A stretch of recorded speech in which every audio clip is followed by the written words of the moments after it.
আজকে আমি রান্না করব মুরগির ঝাল মাংস। এজন্য মুরগিটাকে আমি ছোট ছোট পিস করে কেটে নিব। আর বন্ধুরা দেখেন আমার মুরগিটা আজকে কত বড়, অনেক বড় একটা মুরগি। এটা আমি আজকে রান্না করব, কেটে নিব এখন। বন্ধুরা আমার মুরগির পিস করা শেষ। এই দেখেন আমি কত বড় বড় করে পিস করে নিয়েছি। রানটাকেও আমি একটু কেটে দিয়েছি, যেহেতু অনেক বড় রান সেজন্য একটু কেটে দিয়েছি। আমার মুরগির রানগুলো সব কিছু পিস করা শেষ হয়ে গেল।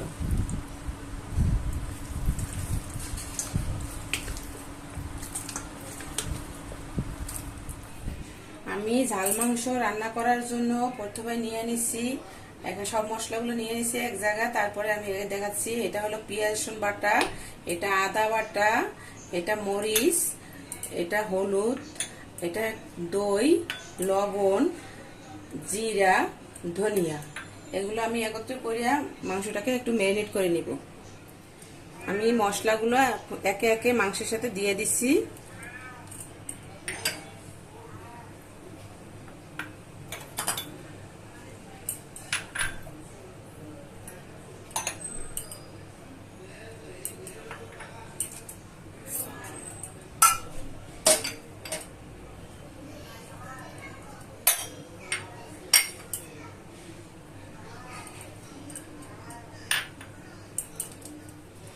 মাংসগুলো আমি মশলা দিয়ে মিশিয়ে নিচ্ছি।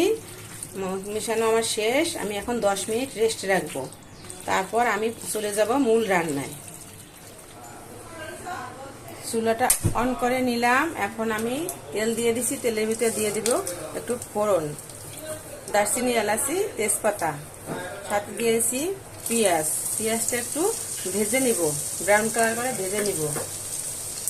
তারপর আমি মাংসটা দিয়ে দিব।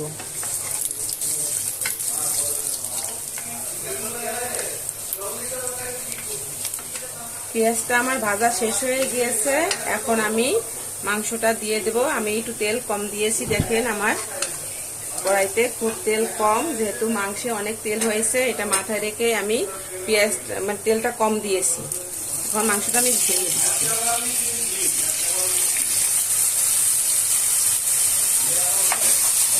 মাংসটা আমি পেঁয়াজের সাথে মিক্সার করে দেব। তারপরে আস্তে আস্তে কষিয়ে নেব মাংসটা।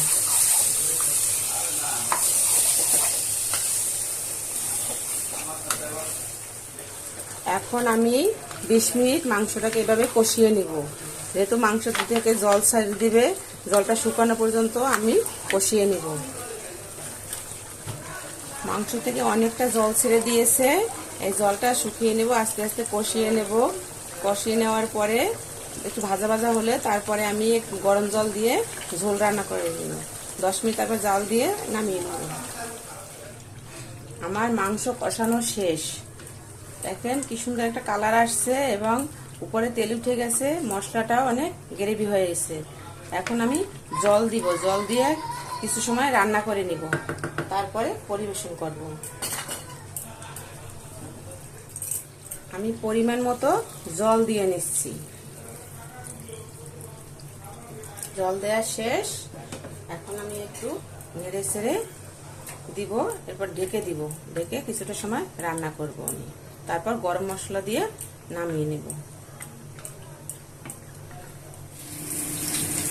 আমার মাংস রান্না শেষ হয়ে গেছে। এখন আমি গরম মশলা একটু দিয়ে দিব। গরম মশলা দিয়ে আমি কিছু সময় দমে রাখবো, তারপর সার্ভ করে নেব।